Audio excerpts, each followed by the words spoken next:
i metroen med en anden en, den her dernede. Help me. Så har man fået styr på lyskrydset, Sallingvej, Godthåbsvej, Fuglgårdsvej og Hillerødgade.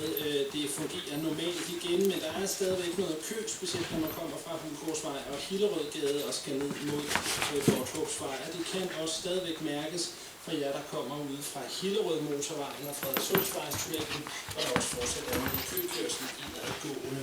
Ikke så langt derfra krydset Tomsgårdsvej, Tuborgvej og Frederiksborgvej. Her arbejder politi og brandvæsen fortsat i krydset. Der skulle også stadigvæk være spærret på Frederiksborgvej i begge retninger mellem Tuborgvej og Hovmestervej. Om lidt nyhederne, hvor vi skal høre formanden for SF i København, der mener, at partiet skal gå langt for at få en rød finanslov i hus.